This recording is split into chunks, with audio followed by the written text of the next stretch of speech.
지난 3월 24일 저녁 6시 28분 서울 강동구의 한 초등학교 입구 사거리 근방에서 대형 싱크홀이 발생을 해서 갑자기 도로가 무너져 내리는 그런 사건이 있었습니다. 불과 몇 달 전 일이지요.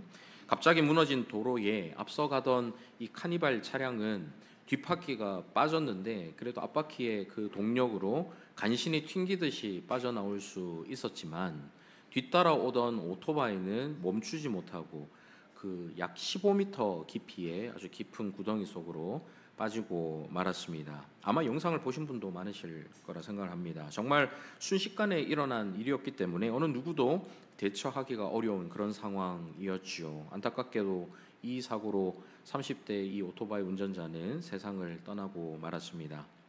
최근 들어서 이런 싱크홀 현상이 국내뿐만 아니라 전 세계 곳곳에서 자주 발생을 합니다. 해외 어느 지역에서는 집 전체가 아주 통째로 그 구덩이 속으로 빠져들어간 이런 사건들도 있더라고요. 이런 현상이 왜 일어날까요? 전문가들은 지하수의 흐름이 바뀌거나 아니면 오래된 하수관이 터지면서 이 기초가 되는 토양이 씻겨 나가기 때문이다라고 말합니다.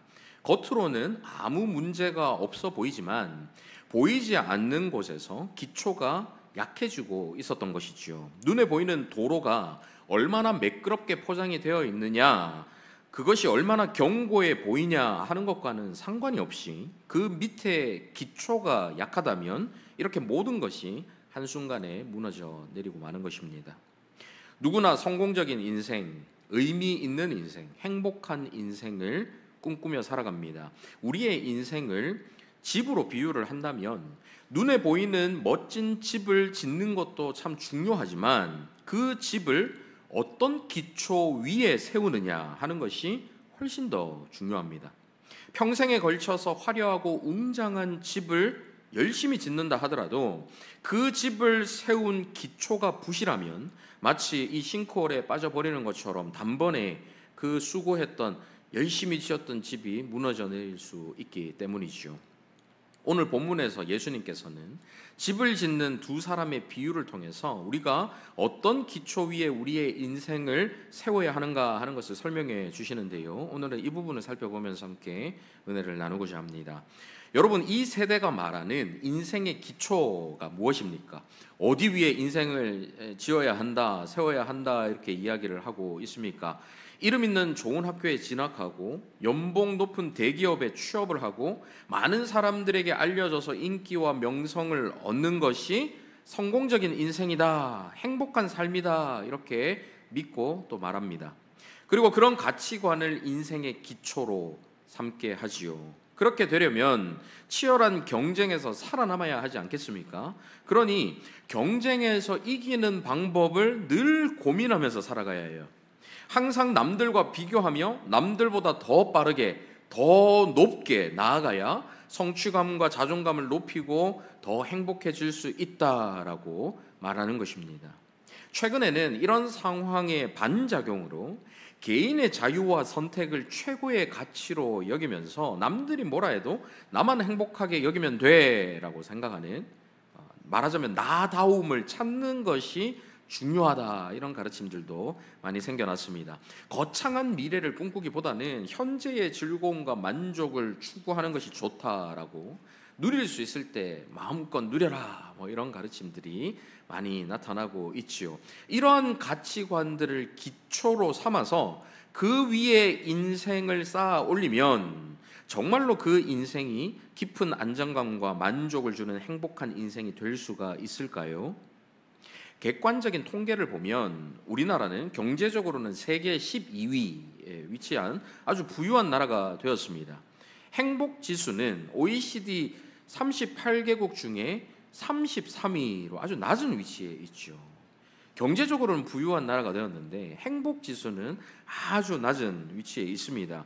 자살률은 OECD 국가 중에 1위인데, 첫 번째인데 이 순위가 무려 23년째 변동이 없다라고 해요. 하도 자주 들어가지고 우리는 이 얘기를 들어도 별로 놀랍지가 않습니다. 23년 동안 자살률 1위, 굉장히 좀 안타까운 순위이죠. 여기다 우울증 환자는 해마다 7%, 8%씩 꾸준히 증가를 하는데요. 2018년도에 이 우울증 환자들이 치료를 받기 위해서 진료비로 사용한 금액이 한 3천억대 정도 되는데 4년 후에 2022년에 조사를 해보니까 한 5천억 정도 됩니다. 4년 동안 2천억이라는 규모의 재정이 이 우울증 진료비로 나갔다라고 합니다. 그만큼 우울증 환자들이 많아졌다라는 것이죠. 왜 이런 일이 일어날까요? 겉으로는 풍요로워 보이지만 내면 깊은 곳에서는 더 큰 불안과 두려움, 공허와 허탈감 속에 살아가기 때문입니다. 돈을 많이 벌면 행복할 줄 알았는데 돈은 가질수록 욕심이 점점 더 커질 수밖에 없는 것이죠. 여러분, 그렇다고 오해는 하지 마십시오. 돈 자체가 나쁜 것은 아닙니다. 돈이라는 것은 가치 중립적인 것이지요. 하지만 이 돈이 위험한 것은 그 안에 유사 전능성이 있기 때문입니다. 유사 전능성, 마치 전능한 것처럼 보인다는 거죠. 돈을 가지고 있으면 우리에게 마치 우리가 전능해진 것처럼 힘을 발휘할 수 있게 만듭니다. 그런데 앞에 유사자가 들어갔다는 것은 진짜 전능한 것은 아니라는 것이죠. 어쨌든 이 돈 안에서 마치 전능한 사람이 된 것처럼 힘을 발휘하니까 계속해서 더 가지고 싶은 욕심이 커질 수밖에 없습니다. 여러분, 로또 1등에 당첨되었다라고 한번 상상을 해 보십시오. 오늘 아침부터 굉장히 기분 좋은 상상이 지금 아마 시작될 것 같은데요. 생각만 했는데도 설레지 않습니까? 이 당첨금이 5억 원입니다. 굉장히 큰 돈이죠. 5억 원 하니까 여기 벌써 실망한 표정이 약간 로또 1등인데 5억이야 실망한 표정이 있는데 사실 굉장히 큰 돈입니다. 그 돈이 우리에게 갑자기 생기면 이거를 어떻게 투자를 할까, 저축을 할까, 갖고 싶은 걸 살까, 막 뭘 할까 상상을 이제 하기 시작하죠. 그런데 상상을 이어가다 보면 처음에는 막 설레다가 어느 순간 이 5억 원이라는 돈이 좀 애매하게 느껴집니다. 5억 가지고 요즘에는 조금 괜찮은 평수에 아파트 한 채 사기가 어려운데 막 이런 생각이 이제 시작되는 거죠. 그러면서 최소한 한 10억 정도는 돼야 뭐 아파트도 좀 사고 뭐 저축도 좀 하고 할 텐데 막 이런 생각이 드는 거예요. 그러면서 상상만 했는데도 벌써 화가 납니다. 아니 로또 1등인데 무슨 5억밖에 안 되냐고, 한 10억은 돼야지 막 이런 생각들이 막 일어나게 되는 것이죠. 그러면서 처음의 기쁨이 조금씩 사라지기 시작하는 것입니다. 사실 5억이라는 돈은 엄청나게 큰 돈이잖아요. 실제로 내 통장에는 뭐 5억은커녕 카드비 다 갖고 나면 50만 원도 없는데 그런 현실 속에서 이 5억 원이라는 돈이 생기면 정말 좋을 것 같으면서도 이 돈을 가지고 뭔가 현실적인 문제들을 해결하려다 보면 부족함을 느끼는 것이죠. 그러니 돈으로 만족하기는 쉽지가 않습니다. 늘 부족함을 느낄 수밖에 없는 것이죠. 그런데 돈이 정말 전능할까요? 앞서 유사 전능성이라고 말씀드렸잖아요. 실제로는 전능하지 않는데 전능한 것처럼 보이는 것뿐이죠. 인도에 순제이 카푸르라는 사람이 있었습니다. 사람 이름인데요. 이 사람은 순자산이 1조 원이 넘는데요. 거의 2조 원 가까이 되는 순자산을 보유한 재벌이었는데 이 사람이 지난 6월 17일에 이 폴로라는 스포츠 경기를 하다가 야외에서 했겠죠. 폴로 스포츠 경기를 하는데 벌이 입안으로 들어오게 된 거예요. 목을 아마 쏜 것 같습니다. 알러지 반응을 일으켜서 심장마비로 죽어버렸어요. 돈은 1조 원 넘는 돈을 가지고 있는 재벌인데 작은 벌 한 마리로 인해서 갑자기 목숨을 잃어버렸습니다. 돈은 결코 전능하지 않습니다. 아무리 돈이 많아도 작은 벌 한 마리 때문에 목숨을 잃을 수도 있는 것이 인생인 것이죠. 원하던 직장에 들어가고 승진을 하고 사회적 지위를 얻어도 우리는 끊임없이 그보다 더 높은 곳을 바라보게 됩니다. 성취감은 잠깐이고 새로운 목표에 대한 압박감과 부담감이 우리 가운데 밀려오게 되는 것이죠. 뭐든 선택할 수 있는 자유가 생기면 행복해질까요? 앞서 말씀드린 것처럼 이런 경쟁에서 벗어나서 나다움을 찾고 마치 이 세상에서 누구의 눈치도 보지 않고 자유롭게 살아가면 정말로 행복할까요? 더 손해보는 잘못된 선택을 하게 될까 봐 두려움이 생겨나는 것이 우리의 현실적인 모습입니다. 그러다 보면 내가 진정으로 원하는 것이 무엇인가조차도 알지 못하는 나는 어떤 사람이지 하는 혼란 가운데 빠져버리고 마는 자유하다고 해서 무조건 다 행복한 게 아닌 것이죠. 이 모든 것들이 마치 견고해 보이는 땅처럼 튼튼한 기초처럼 여겨지지만 우리는 이미 그런 기초 위에 집을 세운 사람들이 얼마나 쉽게 무너지는가 하는 것을 수없이 보았습니다.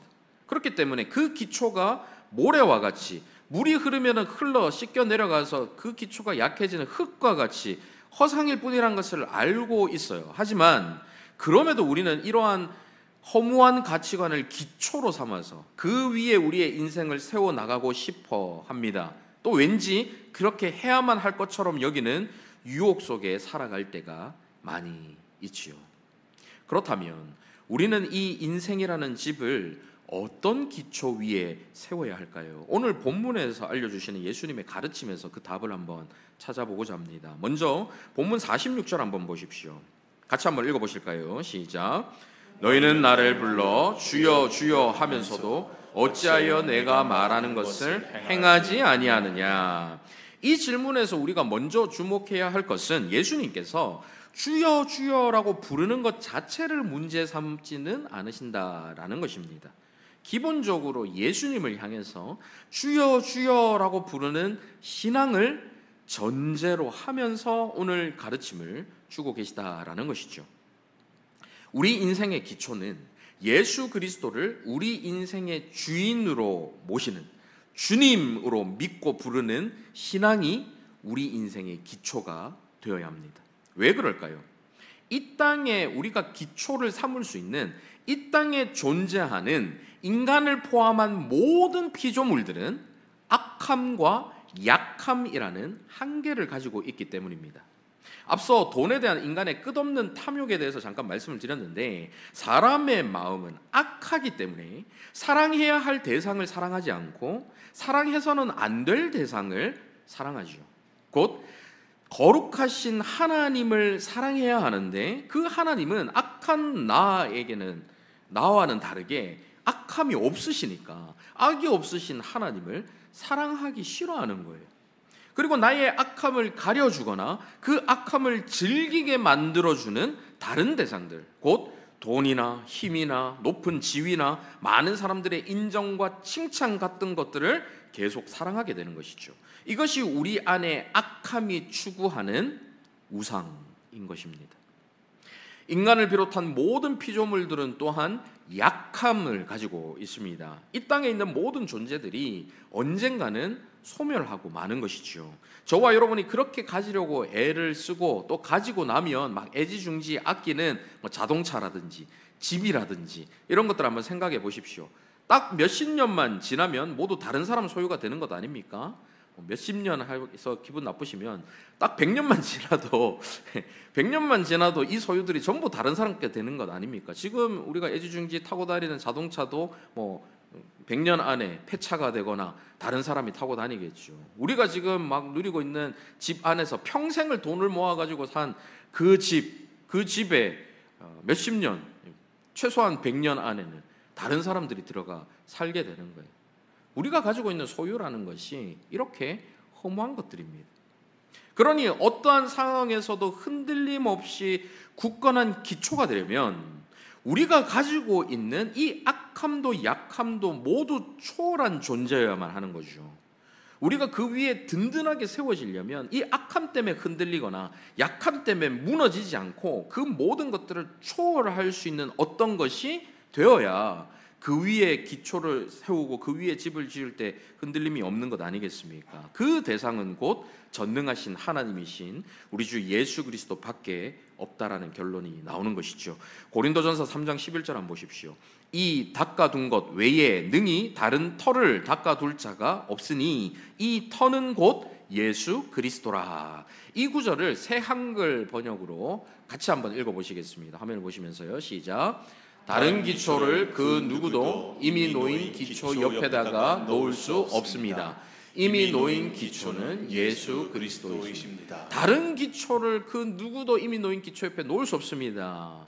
이미 놓인 기초는 예수 그리스도이시죠. 그분만이 우리의 가장 튼튼한, 가장 굳건한 기초가 될 수 있는 분이라는 것입니다. 그분은 유일하게 악함, 곧 죄가 없으신 분이십니다. 그분은 유일하게 약함, 곧 죽음을 이기신 분이십니다. 그러니 오직 예수 그리스도만이 우리 인생의 참되고도 굳건한 기초가 되셔서 우리 인생이라는 집을 든든하게 세울 수 있도록 그 토대가 되어 주실 수 있는 분인 것이죠. 예수 그리스도를 믿는 믿음 위에 우리 인생의 집을 세울 때에 악함에 흔들리지도 않게 되고 약함에 무너지지도 않는 튼튼한 집이 될 수가 있는 것입니다. 예수 그리스도를 믿는 믿음의 기초 위에 인생의 집을 짓는 저와 여러분 다 되시기를 바랍니다. 이 시간 이 예배 자리에 계신 여러분들은 아마도 모두 이 예수 그리스도를 믿는 믿음으로 살아가시는 분이실 것입니다. 자, 그러면 이제 조금 더 구체적으로 우리가 가진 이 예수 그리스도를 향한 신앙이라는 기초가 정말 반석과 같이 든든한 기초인지, 곧 그 기초 정말 괜찮은 것 맞는지 하는 것을 한번 생각해 보도록 하겠습니다. 앞서 보신 본문 46절 다시 한번 보여주십시오. 너희는 나를 불러 주여 주여 하면서도 어찌하여 내가 말하는 것을 행하지 아니하느냐. 예수님께서 말씀하시죠. 여기서 행한다라는 것은 단순히 도덕적 행위를 의미하는 것이 아닙니다. 이 단어는 만들다, 실현하다 이런 의미를 담고 있는 단어인데요. 즉 주님의 말씀을 듣고 그 말씀을 자신의 삶 속에서 구체적으로 만들어내고 구체적으로 실현해내는 것을 의미하는 것이지요. 다시 말해서 예수님께서는 우리가 가지고 있는 이 내적인 신앙과 겉으로 드러나는 외적인 행동이 일치해야 한다라는 것을 말씀하고 계신 것입니다. 진정한 믿음이라는 것은 마음의 동의나 입술의 고백을 넘어서는 거죠. 그것을 뛰어넘어서 삶의 모든 영역에서 말과 행동으로 나타나야 하는 것, 그것이 진정한 신앙, 진정한 믿음이라고 할 수가 있습니다. 이어서 본문 47절 한번 보십시오. 내게 나와 내 말을 듣고 행하는 자마다 누구와 같은 것을 너희에게 보이리라. 내 말을 듣고 행하는 사람이 어떤 사람인지 이제 한번 보여줄게. 잘 들어봐. 이런 말씀이에요. 누구와 같은 것을 너희에게 보이리라. 그런 사람에 대한 비유가 이제 48절에서 계속되는데요. 48절 한번 읽어보실까요? 시작. 집을 짓되 깊이 파고 주추를 반석 위에 놓은 사람과 같으니 큰 물이 나서 당류가 그 집에 부딪히되 잘 지었기 때문에 등이 요동하지 못하게 하였거니와. 그리고 마지막 49절에서는 그와는 반대되는 사람의 비유가 이어지고 있습니다. 마저 같이 한번 읽어보실까요? 시작. 듣고 행하지 아니하는 자는 주추 없이 흙 위에 집 지은 사람과 같으니 탕류가 부딪힘에 집이 곧 무너져 파괴됨이 심하니라 하시니라. 고대 근동 지역에서는 이 겉으로는 단단해 보이는 땅이라도 실제로는 그 안이 모래나 흙으로 이루어진 경우들이 많이 있었습니다. 그래서 집을 지을 때에 지혜로운 건축자는 겉에 있는 흙보다 더 깊이 파서 단단한 반석을 찾아서 그 위에 주초를 놓고 기초를 쌓아 올렸던 것이죠. 예수님께서는 이 비유를 통해서 표면적인 신앙, 겉으로 드러나는 이 흙을 보는 것이 아니라 표면적인 신앙을 넘어서야 한다라는 것을 말씀하고 계신 것입니다. 표면적인 신앙생활을 하는 사람은 겉으로 보기에는 신앙생활을 잘 하는 것처럼 보입니다. 매주 주일이 되면 교회에 빠짐없이 출석을 하고 헌금도 열심히 하고 봉사도 열심히 하지요. 하지만 정작 삶의 위기가 닥칠 때, 곧 질병에 걸리거나 실직을 하거나 가족에 문제가 생기거나 경제적인 어려움이 닥치면, 그리고 그 속에서 또한 온갖 유혹과 의심과 절망과 분노의 감정적인 폭풍이 몰아치게 되면 그 신앙이 쉽게 흔들리고 마는 것입니다. 표면적인 신앙을 가지고 있기 때문이죠. 그들의 신앙이 물이 흐르면 쓸려 내려가 버리는 흙 위에 기초 없이 세워진 표면적인 신앙이기 때문입니다. 진정한 신앙은 맹목적인 것이 아니라 진지하게 생각하고 고뇌하는 것, 깊이 성찰하고 돌아보는 것입니다. 먼저는 자신의 내면을 깊이 들여다봐야 하는 것이죠. 우리 안에 이 내면의 마음과 생각의 문제가 우리의 겉으로 드러나는 말과 행동을 결정짓기 때문에 우리 내면의 상태를 늘 돌아보면서 변화시키기 위해서 고뇌하고 성찰하는, 그것이 진정한 신앙을 만들어내는 것입니다. 마음 깊은 곳에 있는 우상들, 그리고 그 우상이 만들어내는 교만과 두려움을 발견하고 그것들을 주님 앞에 내려놓는 것을 지속적으로 행하는 것이죠. 죄라는 것은 우리의 마음과 생각이 깨지고 뒤틀리게 만들기 때문에 왜곡되고 틀어진 이 마음과 생각부터 살펴야 하는 것입니다.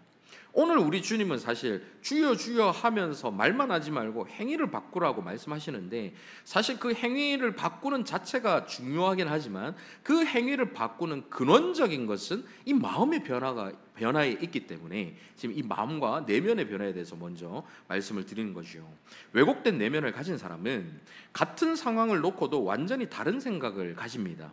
교회 안에서 누군가가 자발적으로 헌신하거나 열심히 봉사하는 모습을 보면 건강한 내면을 가진 사람, 진정한 신앙을 가진 사람이라면 어떤 생각을 하겠습니까? 야, 정말 귀한 사람이구나, 하나님께서 너무 기뻐하시겠다, 이런 생각을 하면서 내가 어떻게 하면 저 사람을 좀 도울 수 있을까, 뭐 이런 생각들을 가지게 되겠지요. 그런데 뒤틀린 내면을 가진 사람은 저 사람 저거 사람들한테 잘 보려고 저러는 거 아니야? 언제까지 가나 한번 두고 보자, 막 이러면서 그 사람을 막 이렇게 관찰을 합니다. 그러면서 조금이라도 그 사람이 힘들어하는 모습이 보이면 내 걸을 줄 알았어, 내가 지난번에 얘기하지 않았는지 오래 못 간다고 그랬지 않았냐고 막 비아냥거리면서 정죄를 하게 되죠. 이런 사람은 말씀을 읽거나 들을 때에도 그것을 단편적으로 해석하고 그 속에 담겨있는 깊은 의미를 묻지 않습니다. 원수를 사랑하라 이런 말씀 들으면 그래 뭐 착하게 살라는 말씀인가 보다, 단순화하죠.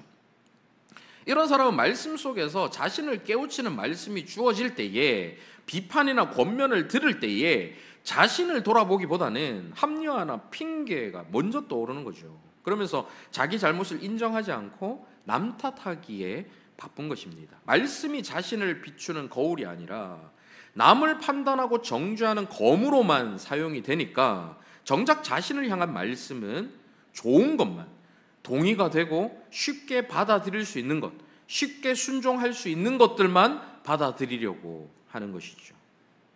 그러다 보니 상황에 따라서, 감정에 따라서 그 신앙도 왔다 갔다 하는 것입니다.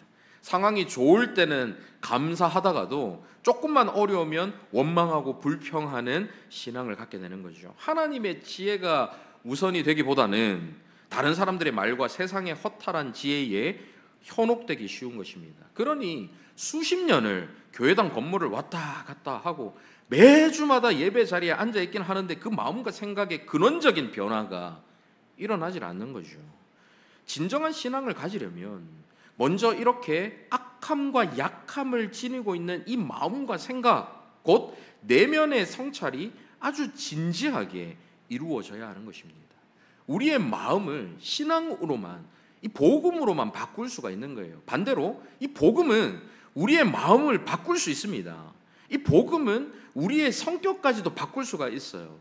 내 타고난 성격이 이런데 뭐 어떡하겠어 라고 이야기할 수 없도록 복음은 우리를 변화시키는 능력이 그 속에 충분히 있습니다. 그런데 우리의 삶이, 우리의 마음이, 우리의 생각이 변화되지 않는다는 것은 우리의 성격의 문제가 아니라, 물론 우리의 성격의 문제가 있지만 저를 비롯한 우리의 성격의 문제, 타고난 본성의 문제라고 치부할 것이 아니라 우리의 신앙을 점검해 봐야 되는 거예요. 내가 가지고 있는 이 신앙이 지금 내 타고난 성격조차도 못 바꾼다고? 내 타고난 이 부정적인 생각조차도 못 바꾼다고? 그러면 우리 신앙을 점검해야 되는 거예요. 우리의 신앙은, 진정한 신앙은 우리의 모든 것을 바꿀 수 있는 능력이 있기 때문입니다. 이렇게 내면을 성찰하고 내면을 바라보는 그것이 중요한데 여기에서 끝나면 안 되죠. 더 나아가서 그 내면이 겉으로 드러나는 말과 행동, 삶과 인생 전체를 끊임없이 변화시키고 그렇게 변화되어 가고 있는지를 성찰하는 것이 진정한 신앙을 위해 꼭 필요한 것입니다. 신앙생활을 오랫동안 해왔다라는 사람이 다른 사람에게 상처가 되는지 아닌지 전혀 고려하지도 않고 무리한 말을 막 쏟아내거나 무리한 태도를 보인다면, 지금 이런 말을 해야 할 때인지 아닌지 전혀 분별하지 않고 아무 말이나 하고 싶은 때에 하고 싶은 말들을 다 쏟아내면서 살아간다면 본인은 스트레스 안 받고 좋을 수 있겠죠. 후련하겠죠. 그런데 그 말을 듣는 다른 사람들은 상처가 되는데, 그것에 아랑곳하지 않고 그렇게 자기중심적으로 살아가는 것은 그 신앙에 아주 큰 문제가 있는 거예요. 앞서 말씀드린 것처럼 성격 문제이긴 하지만 성격 자체 문제보다 그렇게 오랫동안 신앙생활을 해나가고 있는데 바뀌지 않는다면 신앙의 문제가 있는 거죠. 신앙생활을 오랫동안 해왔다는 사람이 남 칭찬하는 이야기, 남 잘되는 이야기, 남 은혜 받았다라는 이야기, 이런 말들은 듣지도 전하지도 못하고 조금이라도 그런 얘기가 나올라 치면 막 급하게 화제를 돌리거나 아니면은 막 부정적인 얘기를 꺼내서 그 사람 그래 그런 좋은 면이 있는데 실상은 말이야, 알고 보면 말이야, 괜히 그 사람의 안 좋은 얘기를 그 시점에 막 꺼내가지고 깎아내리는 거. 그런 모습들이 우리에게 보인다면 신앙의 문제가 있는 거예요. 신앙에. 믿음은 행동이 증명한다라고 하고 심지어 행함이 없는 믿음은 죽은 믿음이라는 말씀도 있는데, 삶의 구체적인 변화가 없고 말씀에 대한 순종과 실천이 전혀 나타나지 않는다면 그 신앙은 결코 진정한 신앙, 올바른 신앙이라고 할 수가 없는 것입니다. 여러분, 오해는 하지 마십시오. 지금 이런 말씀 드리는 것은 우리가 신앙생활 오래 하면 완벽한 사람이 되어야 된다는 말씀이 전혀 아닙니다. 우리는 이 땅에서 살아가면서 완벽한 사람이 될 수 없습니다. 완벽한 사람을 지금 말씀드리는 게 아니라 최소한 신앙생활을 오랫동안 이어갔다면 10년 전보다 나아져야 된다는 얘기예요. 5년 전보다는 나아져야 된다는 얘기예요. 지난주보다는 이번 주가 조금이라도 조금씩 나아지는 모습이 보여야 된다는 거죠. 그게 진짜 신앙을 가진 사람의 그 신앙의 힘으로 변화될 수 있는 그런 모습인데, 그런 것들이 우리에게 나타나지 않는다면 우리의 신앙을 점검해야 된다는 것입니다. 그러니 스스로는 신앙의 기초 위에 인생의 집을 세운다라고 생각하면서 살아가지만 제대로 된 신앙이 아니다 보니까 그 기초가 흔들릴 수밖에 없는 거예요. 그렇게 오랫동안 눈에 보이는 신앙생활을 열심히 해왔는데 인생에서 맺혀진 열매를 보니까 주변 사람들이 다 자기를 막 싫어하는 거예요.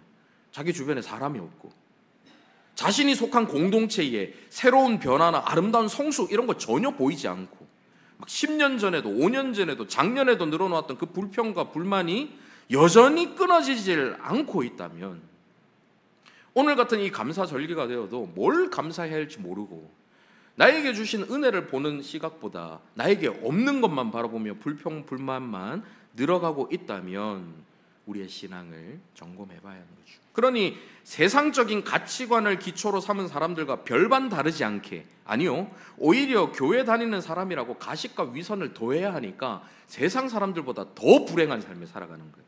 세상 사람들은 아예 그냥 대놓고 돈 따라가고 명예 따라가고 대놓고 그러고 살아가는데, 이 교회 다니는 사람들, 믿는 사람들, 저같이 목사나 직분자들은 이 체면치레 해야 되잖아요. 그러니까 숨기면서 살아가야 되니까 이 사람들보다 더 불행하게 살아가는 것입니다. 그렇다면 누가 과연 진정으로 반석 위에 집을 지을 수 있을까요?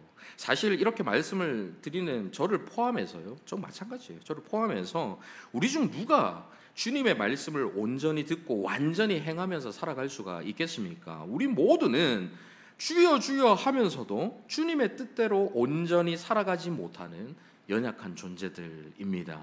우리의 현신을 보면 아무리 노력해도 완벽하게 순종할 수가 없고, 일관성 없는 신앙은 좋을 때와 어려울 때 그 열정이 확연히 차이가 나죠. 막 뜨거웠다가 차가웠다가 왔다 갔다 하는 게 우리의 신앙 아닙니까? 순수한 동기로 순종하기보다는 복을 받기 위해서, 좋은 신자처럼 보이기 위해서 이기적인 동기로 순종할 때가 많죠. 그마저도 의지가 약하다 보니까 결단은 하지만 지속하지를 못하는 겁니다. 쉽게 포기하고 마는 것이 우리의 현실적인 모습입니다.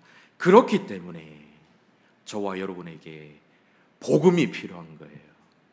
그렇기 때문에 바로 예수 그리스도께서 그런 연약한 저와 여러분을 위해서, 저와 여러분을 대신해서 완전한 순종을 이루셨다라는 소식, 이 복된 소식이 저와 여러분에게 필요한 것입니다.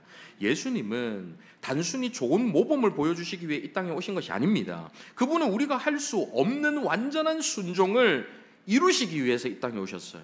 우리가 받아야 할 불순종의 그 심판을 우리를 대신해서 받으시기 위해 이 땅에 오신 것입니다. 그렇게 예수님은 우리에게 반석 위에 집을 지어라 말로만 강요하시는 것이 아니라 스스로 반석이 되어 주셨습니다. 그분 위에 우리 인생의 집을 튼튼히 지을 수 있도록 그분께서 본인이 스스로 반석이 되어 주셨습니다. 그렇다면 우리는 순종하지 않아도 된다는 말일까요? 앞에서 자신을 돌아보고 말과 행동의 변화로 믿음이 참되다는 것을 드러내라 해놓고 예수님께서 다 하셨다라고 말씀드리면 이것이 모순되는 거 아닌가? 이런 생각을 여러분 하실 수도 있는데요. 하지만 그렇지 않습니다. 오히려 예수 그리스도께서 모든 것을 이루셨다라는 이 복음을 제대로 이해할 때 우리는 더욱 기꺼이, 더욱 자유롭게 순종할 수 있게 되고 지속적인 행함으로 나아갈 수 있는 것입니다. 예수 그리스도께서 우리의 약함을 채워주시고 우리를 위해 이미 모든 것을 성취하셨다라는 이 복음은 저와 여러분의 순종의 동기를 바꿔주고 새로운 동기를 부여해 주는 것입니다. 순종하지 않으면 하나님이 나를 벌하실 것이라고 생각하고 마지못해 두려움으로 순종하거나 순종이 왜 필요한가 회의적인 시각을 가졌다면 예수 그리스도의 이 복음, 이미 모든 것을 주신 하나님이시라는 예수 그리스도를 통한 이 복음이 우리 가운데 충만할 때에 하나님께서 이미 나에게 다 주셨으니까 너무 감사해서 순종으로 나아가는 이런 순종으로 바뀐다라는 거죠. 죄와 사망의 법에서 해방되어서 자유롭게 순종할 수 있게 되는 것입니다. 하나님의 자녀가 된 기쁨으로 자발적이고 능동적인 순종을 할 수 있게 되는 것이죠. 복음은 우리를 현재 상태에 안주하게 내버려 두지 않습니다. 복음을 통해 임하신 성령님, 예수 그리스도를 믿는 믿음을 고백할 수 있게 하신 것은 우리 안에 계신 성령님인데, 우리가 예수 그리스도의 복음을 받아들였다는 것은 성령님께서 우리 안에 거하신다는 증거예요. 그 성령님께서 우리 안에서 계속해서 역사하셔서 우리를 그리스도의 형상을 닮아가도록 계속 변화되게 만들어 주십니다. 빌립보서 2장 13절 한번 보십시오. 화면을 보시면서 같이 읽어보실까요? 시작. 너희 안에서 행하시는 이는 하나님이시니 자기의 기쁘신 뜻을 위하여 너희에게 소원을 두고 행하게 하시나니. 우리 안에 소원을 두고 계속해서 행하게 하시는 거죠. 그리스도를 닮아가고 싶다라는 마음이 우리 가운데 일어나게 만드시는 겁니다. 복음을 들을 때마다 또 같은 얘기네 하고 지나치는 게 아니고 들을 때마다 그 은혜가 다시 내 안에 감격으로 다가와서 그 감격에 겨워 감사한 마음으로 그래 이렇게 나에게 사랑을 주신 주님 위해서 난 살고 싶어. 이번 주에는 주님 뜻대로 내가 한번 순종하고 싶어. 이 마음이 일어나는 거예요. 이것을 우리 안에서 성령님께서 계속해서 지속적으로 우리에게 행하여 주시는 것입니다. 그래서 이런 복음으로 똘똘 뭉쳐진 복음으로 채워진 사람은 방종하지 않게 되는 거예요. 나태하지 않게 되는 거예요. 오히려 자발적으로 하는 그 순종은 더 적극적인 순종이 되는 것이죠. 내가 원해서 하는 거니까. 여러분 원하는 음식을 먹기 위해서 굉장히 적극적으로 나갈 수 있지 않습니까? 원하는 뭔가를 갖기 위해서 굉장히 적극적으로 살 수 있지 않겠습니까? 돈을 들이면서 여러분 원하는 거 백화점에 사십시오 하면 막 달려가서 사실 거 아닙니까? 우리가 원하는 뭔가를 하기 위해서는 적극성이 거기서 드러나는 거예요. 우리의 순종이 그런 순종이 된다라는 것입니다. 복음을 이해한 그리스도인은 자신의 순종이 불완전해도 절망하지 않습니다. 왜냐하면 우리의 구원은 우리의 불완전한 순종에 근거한 것이 아니라 예수 그리스도의 완전한 순종에 근거한 것이기 때문입니다. 하나님의 사랑은 우리의 행위에 따라 변하는 것이 아니라 우리의 어떠한 조건이나 자격과도 상관없이 우리에게 변함없이 주어지는 것이기 때문에 우리의 순종이 불완전하다고 해서 두려움에 사로잡히지 않는 거예요. 막연함 때문에 그냥 포기하지 않게 되는 것입니다. 이것이 바로 반석 위에 선 삶의 실체인 거죠. 우리의 기초는 이처럼 우리의 행위가 아니라 언제나 변할 수 있는 유한한 약함 위에 악함 위에 세워지는 것이 아니라 악함과 약함을 초월하신 예수 그리스도의 완성된 사역에 있기 때문에 어떤 시련이 와도 흔들리지 않을 수가 있는 것이죠. 이제 말씀 맺겠습니다. 오늘은 맥주 감사절인데요. 한 해의 절반을 지내면서 상반기에 베풀어 주신 하나님의 은혜에 감사하는 날이죠. 하지만 우리의 감사가 단순히 지난 6개월 동안 잘 먹고 잘 살게 해주셔서 감사합니다라는 차원에 머물러서는 안 됩니다. 그런 감사도 물론 필요합니다. 해야 되는데요. 그런 차원에 머물러서는 안 되고 진정한 감사라는 것은 우리 인생의 기초가 굳건한 반석 되시는 예수 그리스도께 있다라는 이 사실을 믿을 수 있게 된 것. 이 사실을 믿고 그 위에 흔들림 없는 인생을 세워갈 수 있게 된 이 사실에 감사하는 것이죠. 올 상반기를 돌아보면서 감사해야 할 정말 중요한 것은 눈에 보이는 외적인 은혜를 넘어서서 우리 내면의 변화를 일으킨 이 영적인 은혜를 깨닫는 거예요. 그리스도 안에서 하나님의 자녀가 된 사랑과 특권, 죄사함을 받고 의롭다 하심을 받은 자비와 긍휼, 성령님이 내 안에 거하시면서 지금도 여전히 나를 가장 선한 길로 인도하시는 은혜, 영생의 소망과 하나님의 사랑 안에서 안전함을 누리는 이 평안의 기쁨을 깨닫고 이런 기쁨을 주신 것에 대해서 감사하는 것입니다. 사랑하는 성도 여러분, 이 감사의 마음으로 저와 여러분의 삶의 기초를 다시 한번 점검해 보시기를 바랍니다. 나는 정말로 그리스도를 내 삶의 반석으로, 그리스도를 내 삶의 기초로 삼고 있는가? 아니면 여전히 악하고 약한 다른 것들만 의지하며 살아가고 있는가? 나는 주님의 말씀을 듣기만 하는가? 아니면 실제로 행하며 정말 진정한 신앙 위에 기초를 삼고 집을 짓고 있는가? 그동안 주님보다 더 의지했던 우상들을 내려놓고 그리스도를 내 삶의 유일한 반석으로 다시 고백하며 말씀에 더욱 순종하는 삶을 살겠다고 결단할 수 있기를 바랍니다. 그리하여 인생에 어떤 풍랑이 몰려와도 굳건한 믿음, 진정한 신앙의 반석 위에서 흔들림 없이 감사하며 살아가는 저와 여러분 다 되시기를 간절히 바랍니다. 아멘. 이 시간 말씀을 생각하며 함께 찬양했으면 좋겠는데요, 나는 믿네라는 찬양 힘차게 고백하시겠습니다.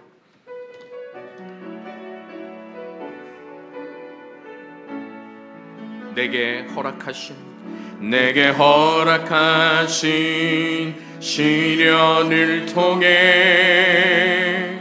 나의 믿음 더욱 강하게 자라나고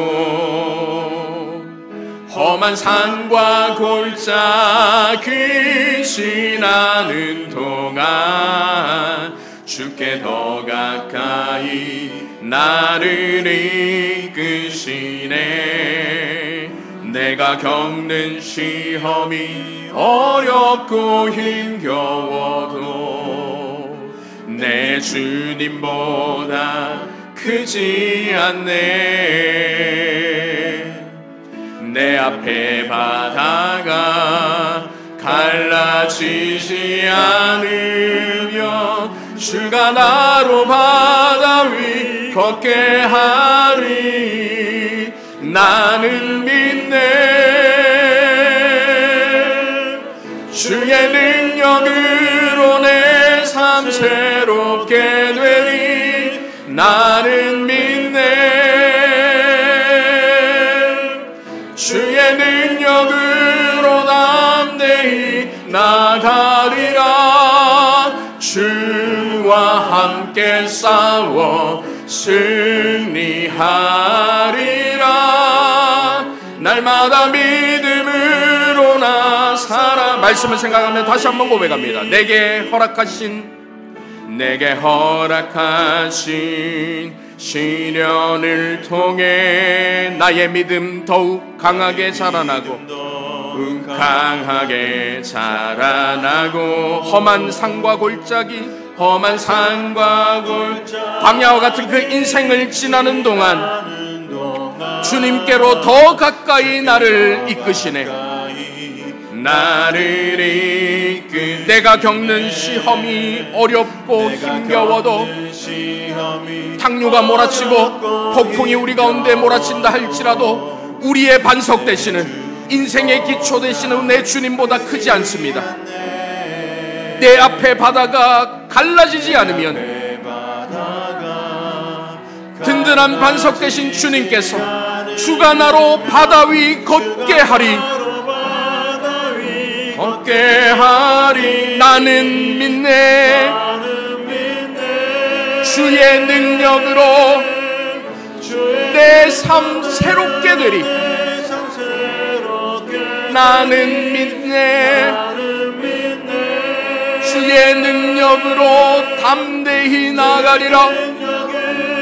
담대히 나가. 주와 함께 싸워 승리하리라. 날마다 믿음으로 나 살아가리.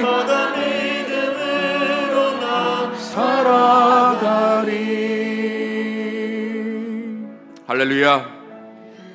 이 시간 말씀을 생각하며 함께 기도했으면 좋겠는데요, 이 시간 우리 인생의 기초를 어디에 두고 살아가고 있는지 한번 돌아볼 수 있었으면 좋겠습니다.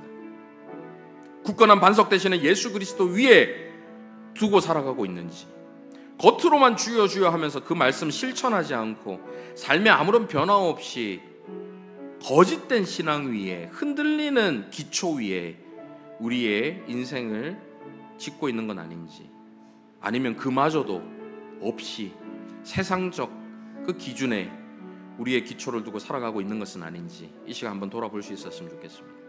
그러면서 말씀을 생각하며 함께 기도하실 때 주님께서 우리의 인생의 기초가 되시기를 원합니다. 든든한 반석 되시는 주님께서 우리의 인생을 든든하게 세워주시기를 원합니다. 주님 붙들고 변화된 삶을 살아갈 수 있도록 인도하여 주시옵소서. 말씀을 생각하며 함께 기도하며 나가도록 하겠습니다. 자비로우신 아버지 하나님, 우리의 인생의 기초를 어디에 두고 살아가는지 이 시간 돌아볼 수 있도록 인도해 주심에 감사를 드립니다. 우리의 신앙 위에 든든한 기초를 삼아 인생의 집을 짓는다고 생각하며 살아왔지만 우리의 신앙이 진정한 신앙이 아니라 자기중심적이고 자기 만족을 추구하는 거짓된 신앙이었음을 돌아보았다면, 이제 이 시간 이후로 완벽한 순종을 이루신 완벽한 기초 되신 예수 그리스도를 의지하여 진정한 신앙을 가지며 살아갈 수 있는 저희 모두가 되게 하여 주시옵소서. 흔들림 없는 굳건한 반석 되신 예수 그리스도의 복음을 믿는 올바른 신앙 위에 우리의 인생의 집을 건축함을 통해서 어떠한 풍파도 어떠한 풍랑도 그 인생 무너뜨리지 못하고 흔들지 못하는 굳건한 인생의 삶이 될 수 있도록 주님께서 붙들어 주시옵소서. 주님께서 우리와 함께 하심을 믿고 그 굳건한 믿음 가지고 날마다 하루하루 주와 함께 싸워 이기며 살아가는 승리의 삶이 다 될 수 있도록 주님 역사하여 주시옵소서. 우리 가운데 변화를 일으키실 주님을 찬양합니다. 자비로우신 아버지 하나님, 견고한 반석이 되어주신 예수 그리스도를 보내주셔서 우리의 연약함과 부족함에도 불구하고 우리를 구원해 주심에 감사를 드립니다. 이제 인생의 기초가 되는 예수 그리스도를 믿는 신앙이 입술의 고백에만 머물지 않게 하여 주시고 감사의 삶과 행동으로 나타날 수 있도록 인도하여 주시옵소서. 살아계신 예수 그리스도의 이름으로 기도하옵나이다. 아멘.